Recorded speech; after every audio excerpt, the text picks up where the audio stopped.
વાલા ભક્તજનો, વ્યાસપીઠ મારી આપ સૌને કરબદ્ધ પ્રાર્થના કરે છે કે દીકરીને ગમે તેટલું તમે કરિયાવરમાં દાન આપશો, અમે રાજી છીએ, પણ એટલી કૃપા કરજો કે દીકરી સાસરે જાય એના પહેલાં સંસ્કારનો દાયજો મોટો આપજો. તમે સંસ્કાર ખૂબ આપજો. જો સંસ્કાર નહીં હોય તો તમારું આપેલું કરિયાવરની કિંમત નહીં થાય કોઈ દિવસ. કરિયાવરમાં સંસ્કારનો દાયજો આપ્યો છે. સૌથી મોટી એક શિખામણ એ આપી છે કે બેટા, આ તારો પતિ છે ને એ તારો પરમેશ્વર છે. આ તારો પતિ છે એ તારો પરમેશ્વર છે.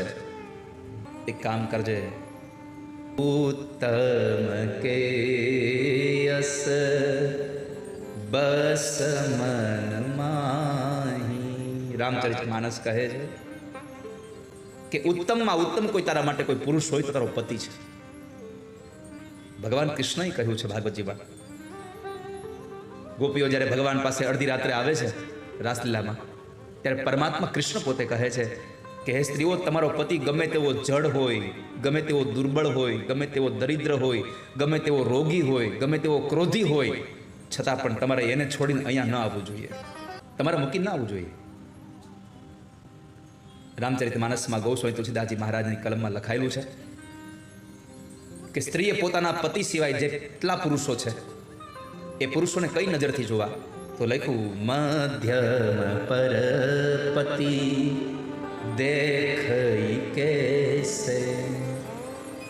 બીજા એ પુરુષો છે એને કેમ જોવા, તો કહે છે પોતાના પતિ કરતાં મોટો હોય, પોતાની ઉંમર કરતાં મોટો પુરુષ હોય તો એને પિતા સમાન ગણવો, પોતાની ઉંમરનો કોઈ પુરુષ હોય તો એને ભાઈ સમાન ગણવો, અને પોતાની ઉંમર કરતાં નાનો હોય તો એને દીકરાના રૂપમાં જોવો.